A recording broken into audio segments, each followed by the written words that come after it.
let us probably look at this whole Veda being North Indian and all that. Yeah. Now you have two strong Tantra practicing regions. One is Tamil Nadu, one is Kashmir. Yeah. So there is nothing like this is a tantric region. Territorially, you can't make that distinction as east, north, south, or anything. Right. But we'll need to again understand this the cultural geography, the sacred geography, and basically each region, let us say, has its own, each desha, let us say, it has its own unique geographic and cultural traits, and the practices in those regions are more suited to those regions. Yeah. So Kashmir you have, Bengal you have, Tamil Nadu you have, Madhya Desha you have, where plains are there, you have more easy Smarta Shrauta practice adoption. So it is understandable, and the other dimension to it is the urban-rural setup. The more urban-rural setups you have, the more things naturally become Smarta Shrauta oriented, Veda oriented, because Veda also blended with it all the Dharma Shastras, all these things, your governing principles, your social order. So all these things naturally came as one setup. And the more you go, let us say, towards forest, towards the burials, there are practices that certain traditions have, which are suited to those regions. So it is also your civilizational distinction. It is not a traditional distinction as if this is a Shakta and that is Vaidika. This difference also has a lot to do with how your civilization progressed, your urban footprint has increased, how your rural footprint has increased. Naturally, your forest and the tribal practices would be in a decline there. So, and there would be some level of conflict always between. You can't say this is unacceptable just because it is not palatable to your urban lifestyle. Right. That kind of tendency would be there, obviously, in those practitioners. And there were bitter conflicts also. And these conflicts were more harmoniously dealt with when we were independent.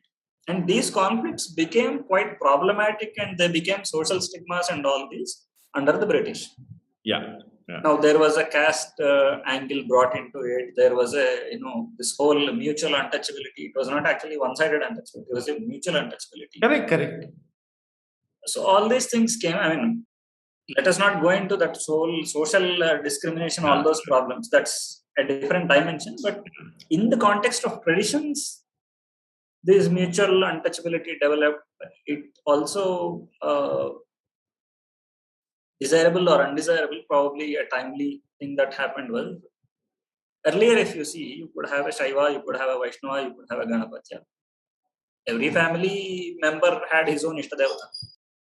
He probably subscribed to his own Guruji, and it's not as if the whole family has to go to only one Guru or even one tradition. Yeah. But over time, a lot of groups blended their social group and cultural group with the religious group. The best example you have is Sikhs, and then the Lingayats more prominently in the south. So what happened is that these became endogamous groups, and they became religious caste units. But more medieval in their origin. So both the Yes, absolutely. It is medieval in nature, and it is more reactive also in nature. Correct.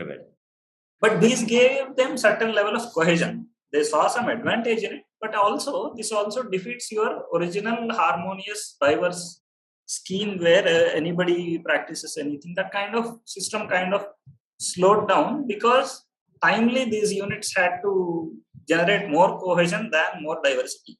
Absolutely. And at least in my head, the way I sort of understand it, at least the approach that was essentially taken in the Indian subcontinent, or larger than Indian subcontinent, is that if you're thirsty, you go to the water. So you want knowledge, you want something to come to your benefit, you go to it. It won't come to you. And it will certainly not try to force itself to get it, say, drink me. Absolutely not. It won't. So our approach was the other way around, is that you have to seek You have to go and get. If you want something, you go and get it. Yes, some teachers will be there who are generally making it more available, and some will be highly secretive.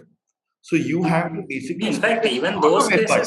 even those cases, most of the challenges, if we see these stories, Yeah, it's as if some guru has come and people are going to him. Somebody has his harpoon, he goes and challenges him, yes. rather than that fellow asking him to believe or anything. Correct, absolutely, absolutely.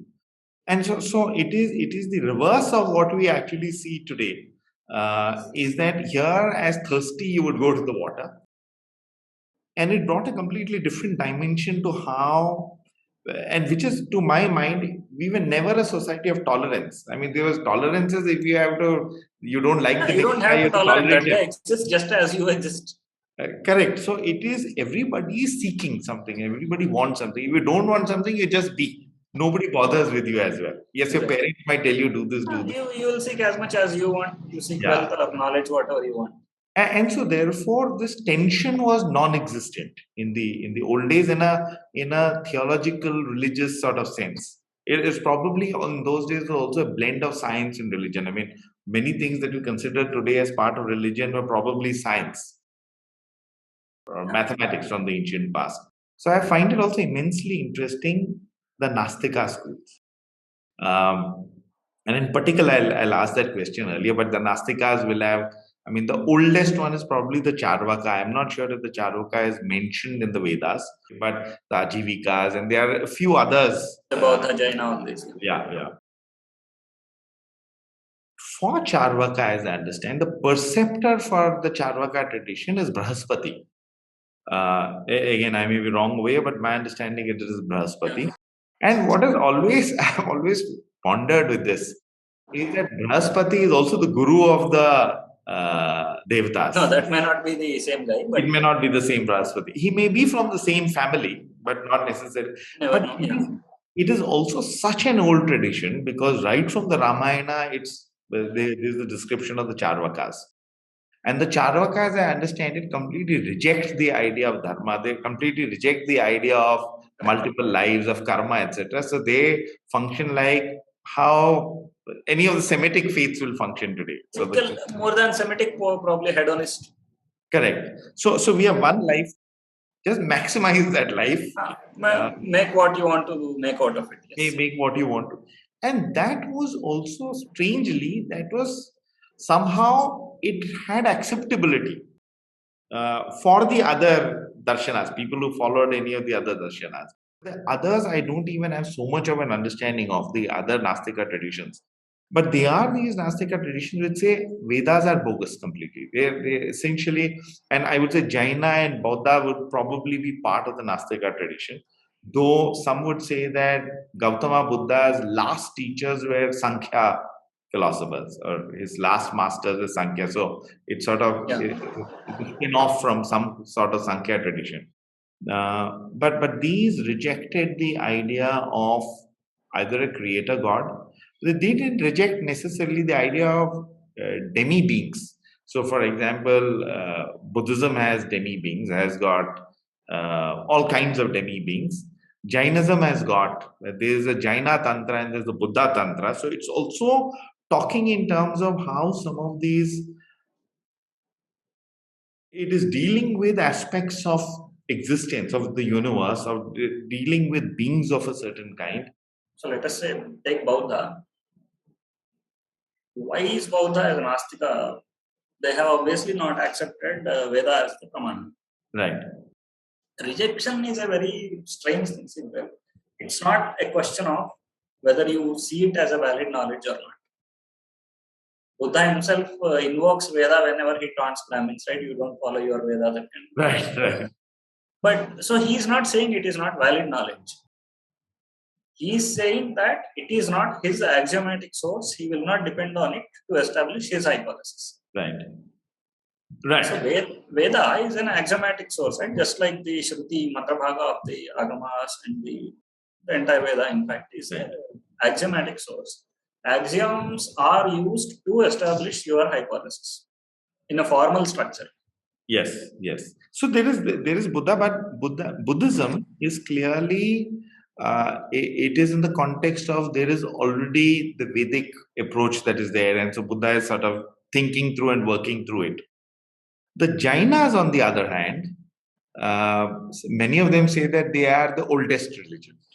I mean, I think the term religion is used in the modern context, but they are actually ascribing periodicity to their system, which here we need to understand every school has an infinite timeline. It has no beginning in time. Buddha, the Bodhisattva can come in many forms, he is eternal. Similarly, Jaina also has an eternal thing where the beginning, so nobody has any fixed beginning in time. Right. So this whole thing of this is before or this is after, everybody is anadi. So there is no conflict there, and nobody is trying to prove that the other is younger or anything. Correct. They just believe what everybody has his eternal origins and all that. So young and old is probably, as you're describing it, and I completely agree, is more a function of the modern era, where entirely this whole historic literalism and the obsession with dates has come. Where historicity gives you a greater right to assert superiority. Exactly, and it includes on the side of the Hindus, where we use historicity. Yeah. Older is better. I mean, older is not necessarily always better. Better is better for the sake that it is better. If you are logically able to establish it as better, yes. And for that time, tomorrow it may not remain better anymore. So absolutely. But this whole Astika, what I'm trying to get at, distinction of taking Veda as the axiomatic source has a lot of implications in how your worldly affairs are dealt. Let us say you have created your Dharma Shastras, your statecraft is there. Even Buddha never disputed that there are 4 Varnas. It never disputed that it.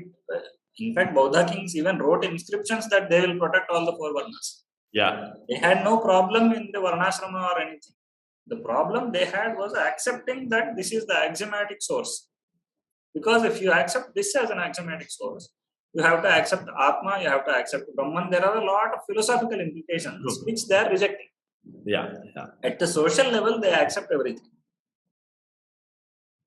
So Varna is a separate point that I wanted to sort of pick up. No. But because I'm saying that because being an Astika means accepting Varnashramas. And accepting Veda. Because Dharma's source is Veda. Absolutely. On the other hand, Buddha accepts its own Dhamma. Which is not very different from Dharma. Yeah. But it is, there is this whole inclination to think in terms of Buddhism as a part of the Vedic or the old Indian tradition, whereas it seems to me that it was so different, because at one time India, Bharata, had become largely Buddhist, and then it went back to being Vedic and ritualistic in some ways. So there was this intellectual push and pull that was happening, and it's not necessarily as if they are all the same.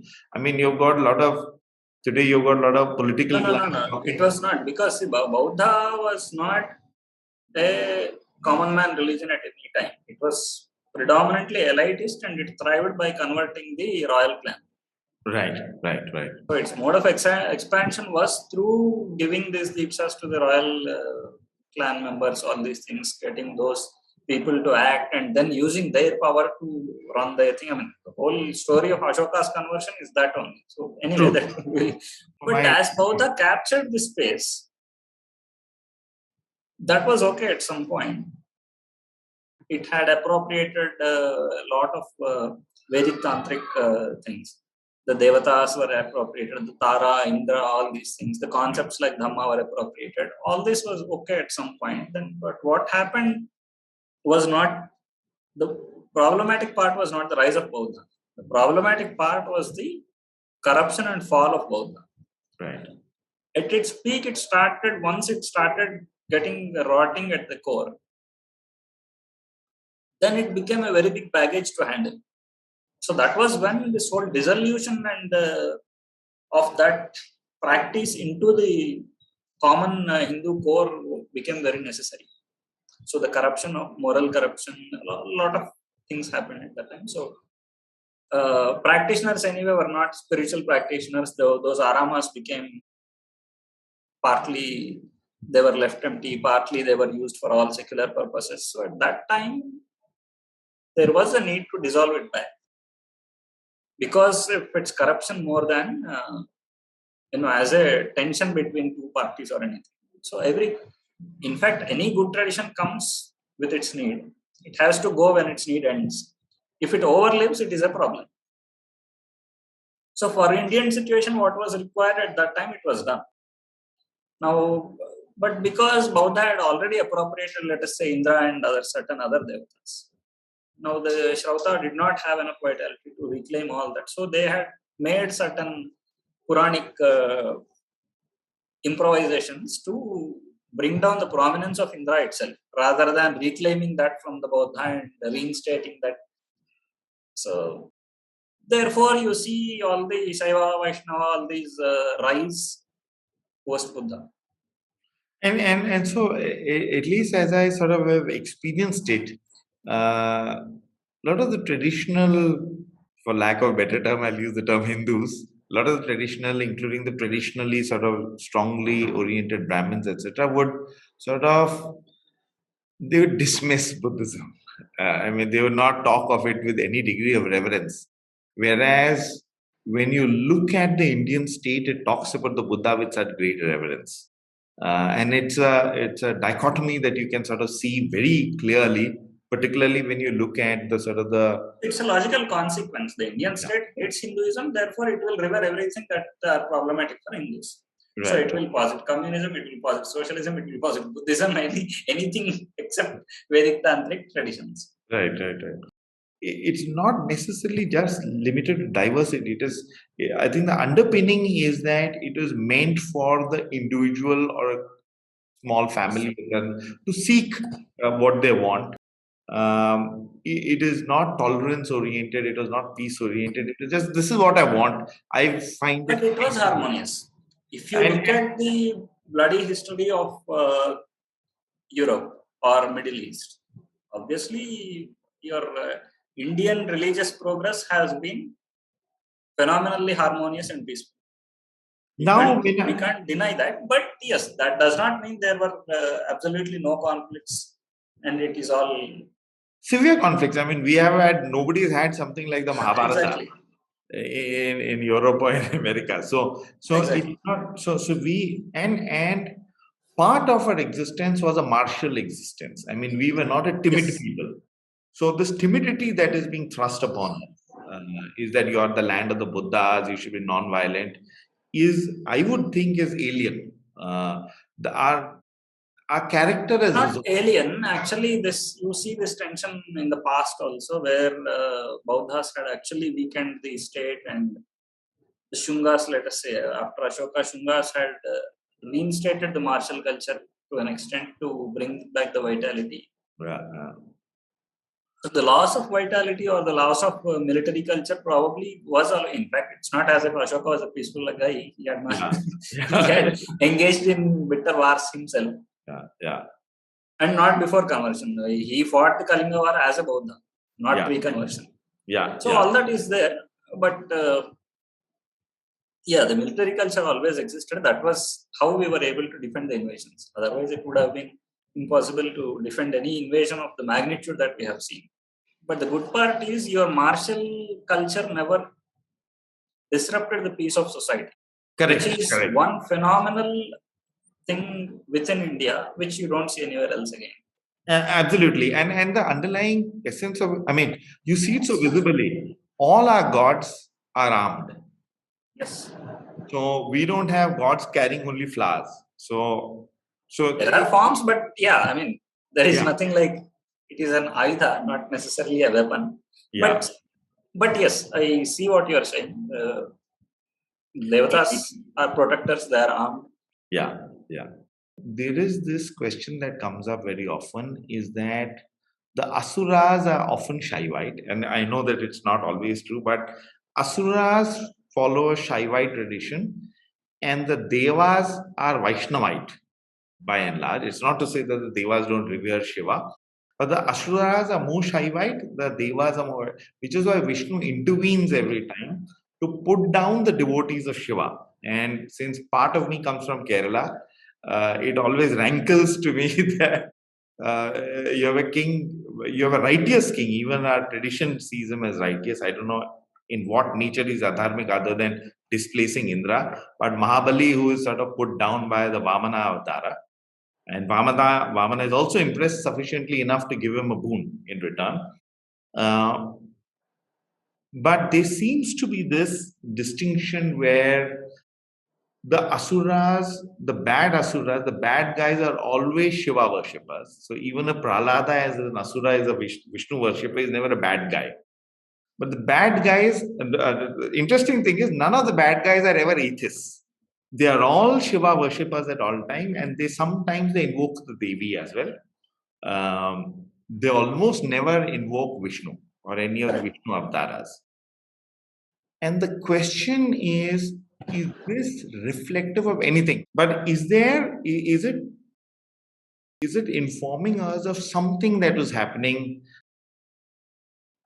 in terms of different traditions? Or is it talking about an older Shaivite approach being taken over by, which is more practical in its orientation, being taken over by a philosophical culture, so to say? So it's not a tradition rivalry, basically. That far you can clearly say. There is a very logical reason why people worship Brahma, Shiva, Devi, get their boons. Primarily, Devatas. What is the difference between Devatas and Asuras? Both come from the Prajapati. Yeah. One is invested in Dharma. Therefore, one got immortality. The other is not invested in Dharma. All his actions are not adharmic, but his anchor of life is not Dharma. It is all that is saying. So Ravana would have done great things also, but his anchor of life is not Dharma. It could be pleasure, it could be power, it could be anything. It is not Dharma. And that is where the Devatas are always different. They are primarily invested in Dharma. And the one who keeps Dharma and the worlds in order is the preserver Vishnu. Therefore, that is the reason every time a problem comes, these people go to Vishnu. The right way of thinking of it is Vishnu is the preserver and therefore sets rules, whether it is rules for following Dharma. Shiva it doesn't matter to Shiva whether you follow the rules or not. So Shiva is more accepting of everybody. He's more Advaitin in that sense. No. So he also is invested in Dharma, but it is not his primary job to protect it in the world. That job belongs to, that portfolio is somebody else's. Right. So he will limit himself to what he is doing. And there is a common principle for every Devata, right? They are bound by the mantra. If somebody calls, they will have to come. So every Devata is bound by the mantra and tapas. If somebody does to certain level, and obviously nobody will be an atheist because atheist cannot generate that level of tapas. So if you have a certain level of power where you can displace Indra, you cannot achieve it without that level of tapas. But you can see the difference between Ravana and his son. Ravana has done the tapas, he got the boons. He was able to establish a very powerful empire for the Rakshasas. But it was Indrajit Meghanada who was able to defeat Indra. He became Indrajit. Correct. But that he was able to do after doing a yajna to please the Devatas. Right. That is how it works. And then Ravana actually critiques him. You should do the tapas to please Brahma and Rudra. You should not do yajnas that empower the Devatas because they are your enemies.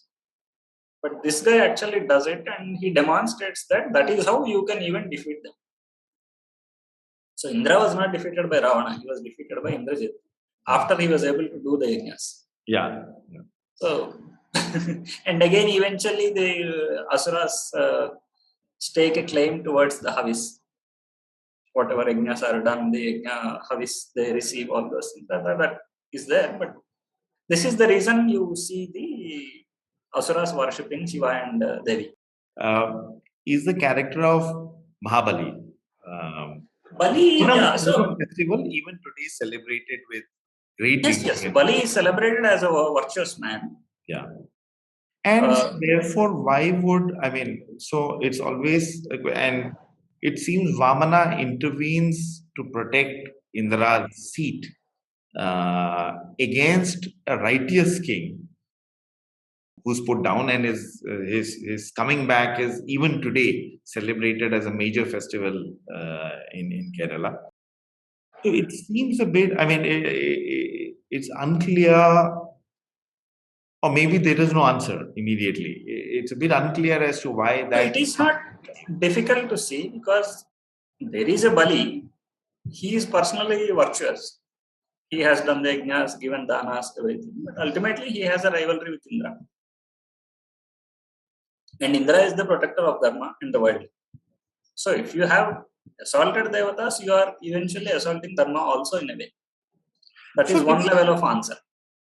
Let me, and so therefore just put that under a bit of a microscope, is the role of Indra.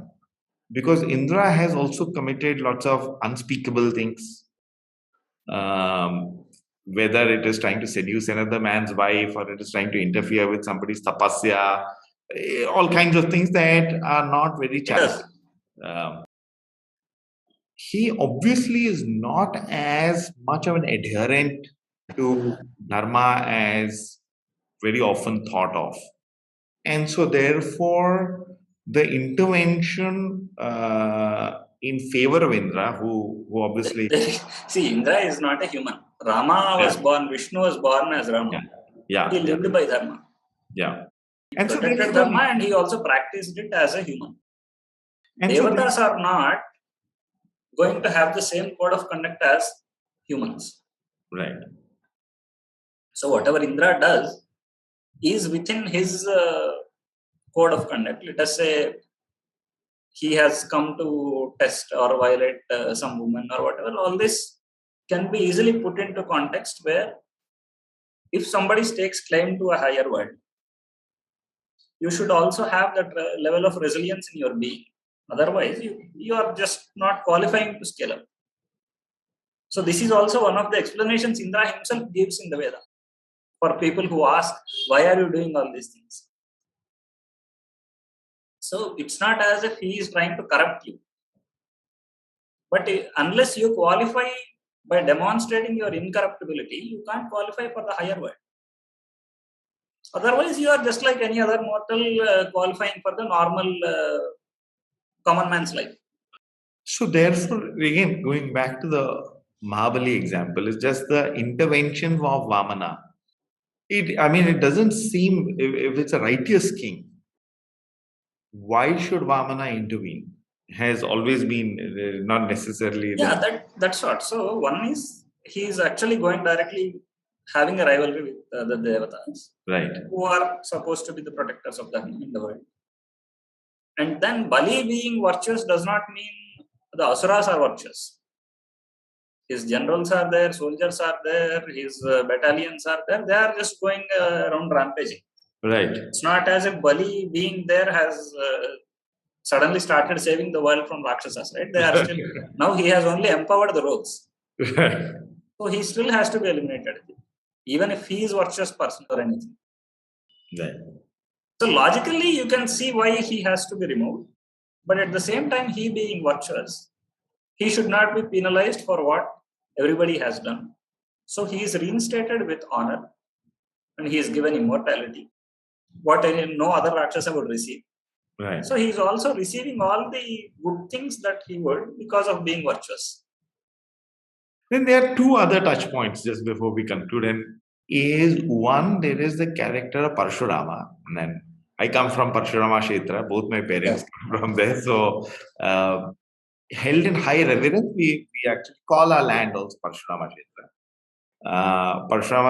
Parshurama also installed lots of our important temples, instituted various kinds of worship, etc. Parshurama is also avatar of Vishnu, but he ends up not as a very nice guy. I mean, towards as you get to the Ramayana, there is a bit of he's not in as we see it today with our modern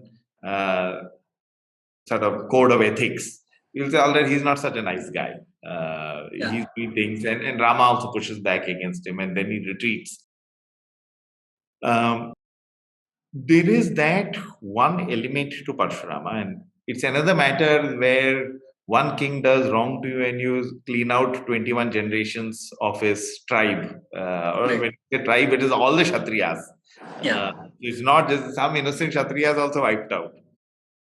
So that is the nature of Parshurama. Then there is the other avatar of Narsimha. And I think it is also true for Narsimha, after having done what he was born to, actually, as I understand it, goes out of control, and then Shiva has to come and subdue him. So it's also not so. Here are two characters, and I think Varaha is somewhat similar, but essentially their continued existence became difficult for mankind. Is probably the better way of putting it, and so therefore Shiva had to intervene, or Devi had to intervene. So just remove the anthropomorphic context to it. Imagine that it's not one guy who came down. Right. You put a fire, and now it has grown up. Yeah. You don't know what to do with it.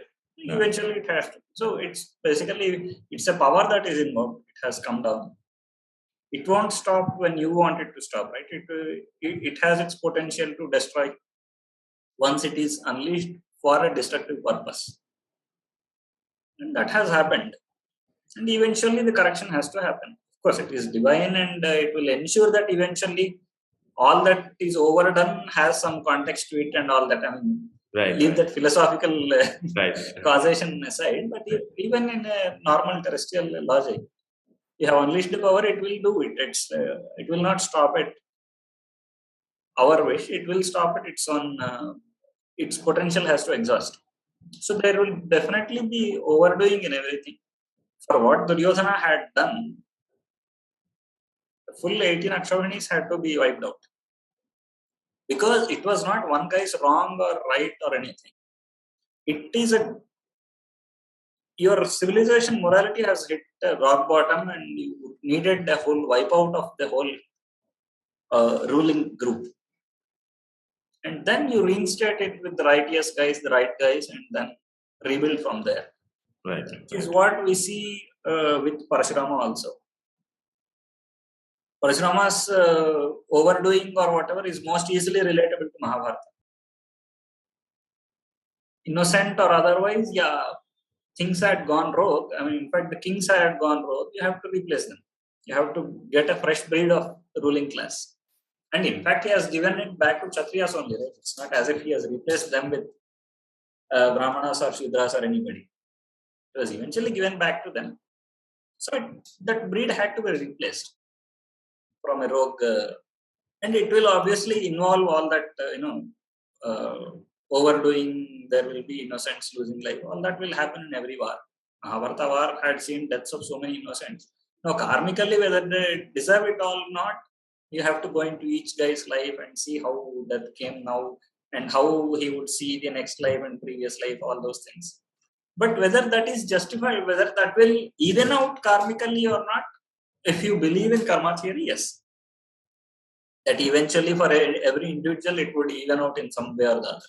True. But my sense is very often we look at, I mean, my sort of, there's been some struggle in my head at one time, but my sense is that very often we tend to look at a lot of these characters, a lot of this imagery from a modern viewpoint of what is ethical and what is not, what is moral or what is not. And obviously morality has changed over the centuries, over the millennia. This is who we are. We have all our differences. We have all these sort of shaky approaches, you might say, when you look at it from a hardwired modern day ethics perspective. But that is who we are. I mean, that is our reality. And it is despite that reality that our levels of knowledge are far deeper. So it's not something that we need to be ashamed or embarrassed about. But it is just who we are. I mean, that is it. And do the right thing.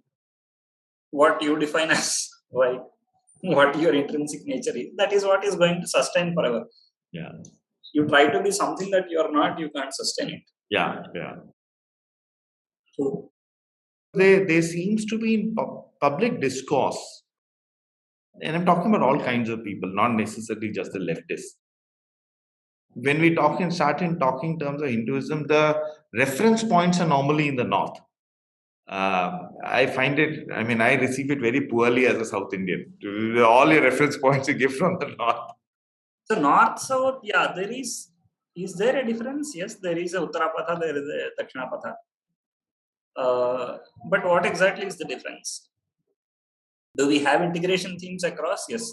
Are the 12 Jyotirlingas, 18 Shaktipeethas, or the Vishnu Kshetras, all these spread across the entire geography? Absolutely, yes. Your 56 deshas have all this sacred geography. So it's not as if from the spiritual landscape perspective there is any dichotomy. At the same time, you have language difference. You have deshas. Again, these are the geocultural units. So unless we understand the desha as a cultural unit, we don't appreciate fully the landscape, how it is working. Yeah. So there are the deshas, there are these Dakshinapatha. But in the center is where you have the, let us say, the Mahishmati. Around Narmada, below that is what you call as Dakshinapatha. Then you had, as you, Agastya is the one you said, right, where the Vindhya example is given, from where typically the narrative builds that he has established things down south and things like that. That is there. Probably sometime in the past that would have happened. But is there any difference spiritually? No. Is there any difference politically? No. Because you had empires coming from Andhra, from the down south, who have ruled Magadha also. And then you have people accept. So acceptability in political sense was not a problem back then. It is a problem more probably today. Where you have acceptance. Pan-Indian acceptance is not very easy to gain. So how many modern factors are influencing this is what we'll need to see. Right. Ancient factors, yeah, there is a difference, there is a diversity that never probably indicates to you a difference in acceptability or civilizational icons or anything. In fact, if you see the whole landscape, you have four land forms, right? You have a Punya Bhumi, Karma Bhumi, Jnana Bhumi, and Tapo Bhumi. Mm-hmm. And you have these pockets across. So Tapo Bhumi typically is that Badari, Kedar, that kind of region, but you have Tapo Bhumis elsewhere also. You have Punya Bhumi, sacred places everywhere. Then you have Karma Bhumi around, probably South Central and part of Maratha region, that kind of regions. So this is very clearly understood. What is the nature of each landscape? What is the best kind of practice, spiritual practice suited to that region? So some regions, they excel in poetry, some they excel in Karma Kanda, some they excel in Tantra practices. So again, it wires back to that desha, and I was saying that geography earlier, right? Bengal has its own unique practices, Kashmir has its own unique practices. Madhya Desha has its own unique practices, where it is most suitable. But everybody knew that Bharatavarsha was there, never as a political unit. But in fact, the political history is there anyway, that Ashwamedha, Rajasuya, Vaishnava were all there. They were trying to politically unify, but that's a different story. But was that Bharata or was it around the world? Was it global? So if somebody did that. Okay. They did go beyond Bharata. They never had a restriction to stop with Bharata. But Bharata was very clearly understood. Yeah. So beyond that, let us say you have the Ganasthana, Upaganasthana, there were peripheral regions. Aryavarta is the central core, then you have the Gana, then you have the Upaganasthanas, then you have outer regions, the Mecha regions. So that geography, again, that is like koshas, right? You have the innermost core, the outer sheets and all that, where there is a loose practice, and then you have a outer circle where you can time to time you can have spheres of influence, but they will never permanently come under dharma. Right. Geographically, that was very clear, but politically, let's see the political aspect. in its own perspective, but spiritually or culturally, that difference is always seen as a continuity and with these koshas. It's not as if these regions were isolated or anything. Right. If you want to put a chronology to it, these people invaded that region, then civilization developed all that, that becomes a very different story. So it's not as if there is a very clean linear chronology from east to west or west to east or north to south. It was all over. Right. And so then if we went to the last bit, which is why, I mean, there is the modern Indian reason, or in the last 300-400 years, there might be a need to define yourself as Hinduism, just the agglomeration. And then the logical pushback and has come from a couple of 100 years back is to say that Hinduism is the wrong phrase. We are actually Sanatana Dharma.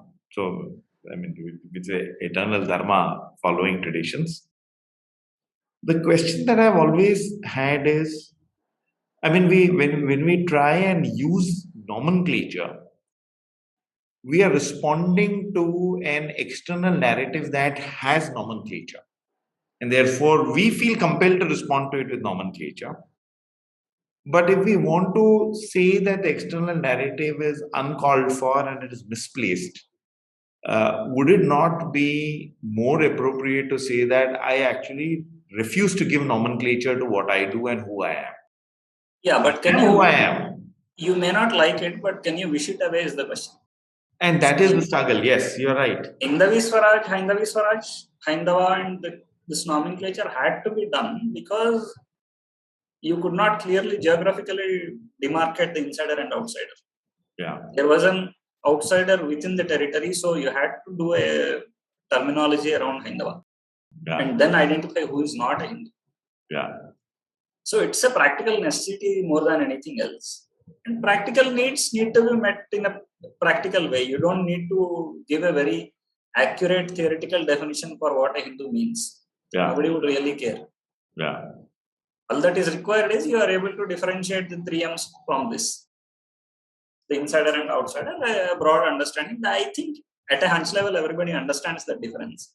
Yeah. The problem comes with when you are putting a theoretical framework, can you use that term? Can you have a Hindu economy? Can you have a Hindu state? You can't, because it's not a very theoretically ratified concept. Yeah. So you have to have a dharmic state, you have to have a dharmic social order, you have to have a dharmic economy. But you can have a Hindu society and a Hindu country. So we need to separate these two aspects. There is a case where you need an identity because you are countering an identity. And without identity, you are disorderly. So in my mind, it plays into various things, actually. That's why I asked that question. Is that you're right in the sense of being confronted with an ism of one kind, is that there is a need to sort of counter it or react to it. Like, for example, in our tradition and in our civilization, and there may be a practical need for it today, or whether there is or not, I don't know. I mean, I challenge it. I don't like to talk in terms of a narrative set by somebody else, is that border control.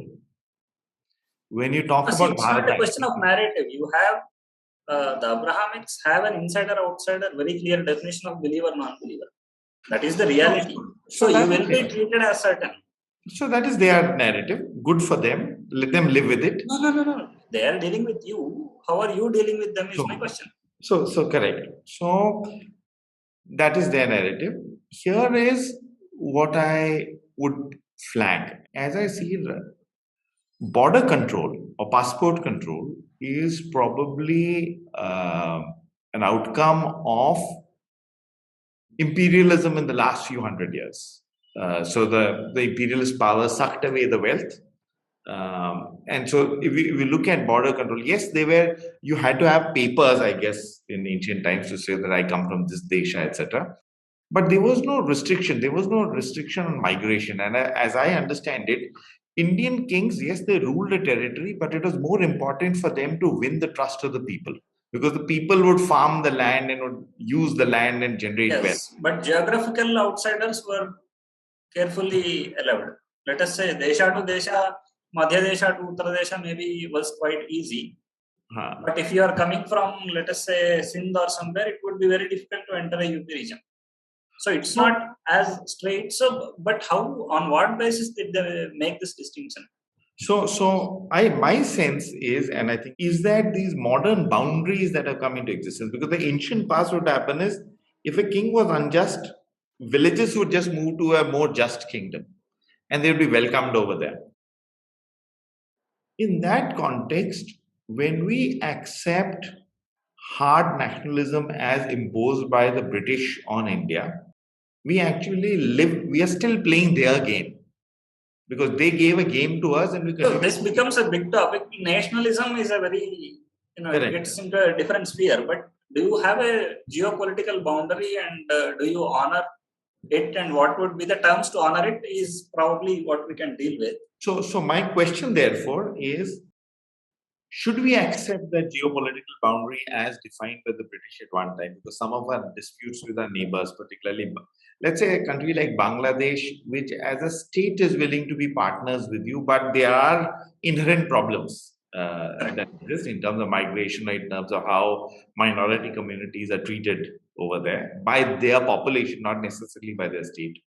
There is then the issue of how we deal with China and how China deals with us, and whether the border line is a construct that the British put together, where they grabbed some part of Tibet. And the concept of border is not new. Yeah. It's not a modern concept. The concept of border is ancient. Yes. The current border line is British drawn, and it's a problematic thing which we can redraw. Correct. But there the is always people moving across border. No, that also is not very modern. So there were always times when you have an inimical neighbor.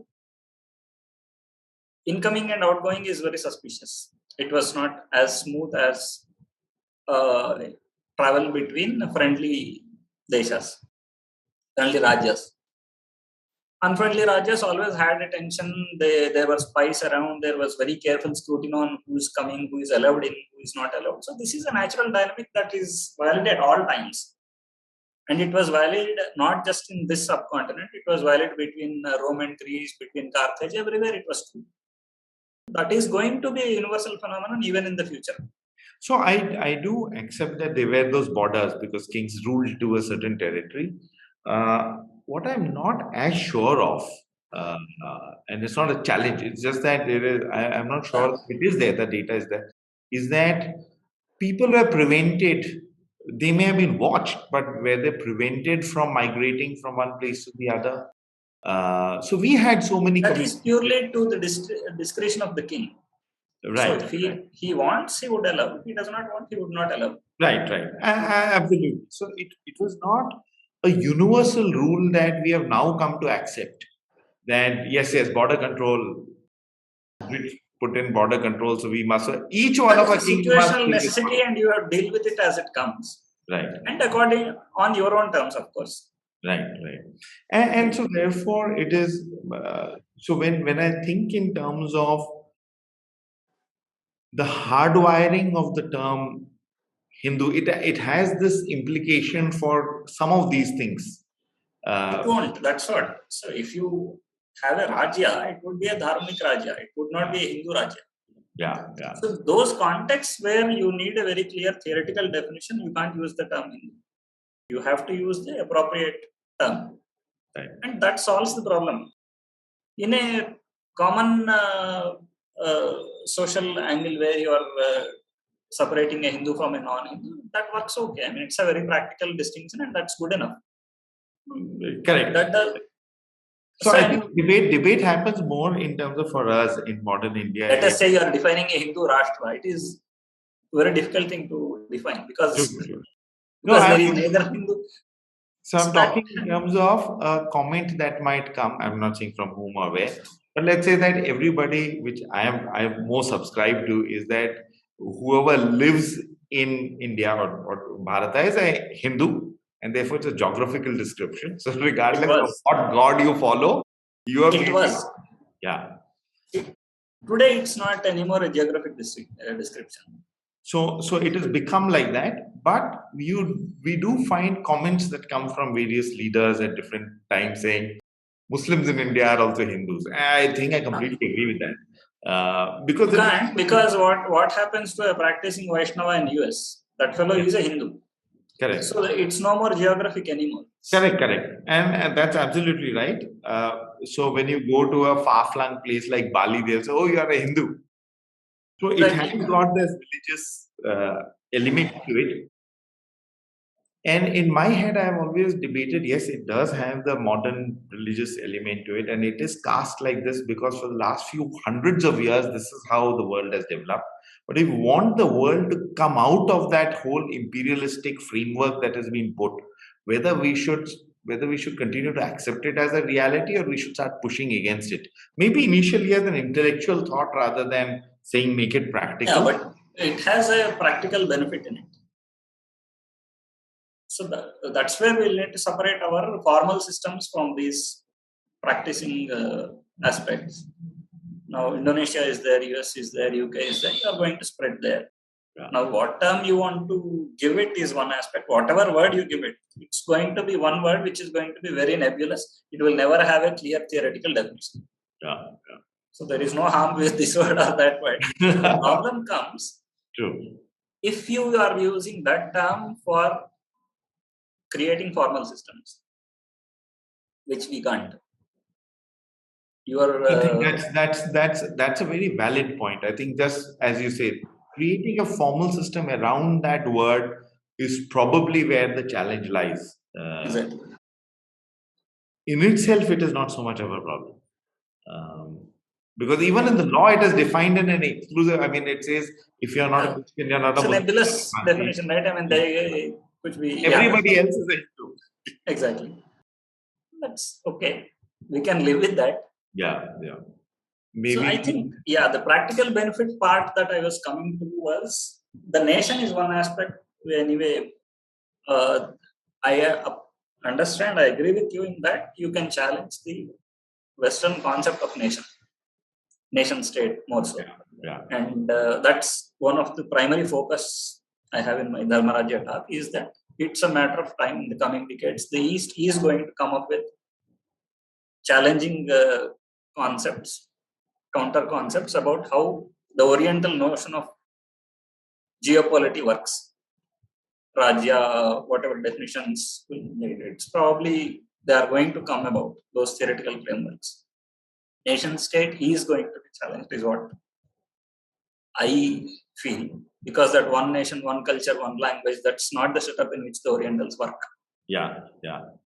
That I agree fully. That we'll have to redo that whole theories and then carve out our own systems, formal systems. Yeah, because in my mind, it always bothers me that when we talk like that, we are playing into the narrative of the imperial forces. I mean, they set us up like that. Yes. We continue to play to their rules. I mean, all the notions that you have, secularism is there, propagation of religion is there, your notion of social grouping is there. All these are Western concepts. That will definitely have to rework that theory.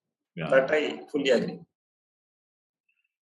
But thanks. I think we have had a longish chat. I think the Sangam team same here. Yeah. I don't know how many people will be interested in bored of this long conversation, but but thanks. We'll probably catch up. There are a few other issues that I thought were interesting. Yeah, I think as a probably continuation, then we can take up the other traditions, the temple, murti, all these things. Yeah. Practicing aspects, and then probably the Purana, dating those aspects that we can touch. Sure. So whenever you have the time, we'll circle back. Sure, anytime. Thanks, Shankara.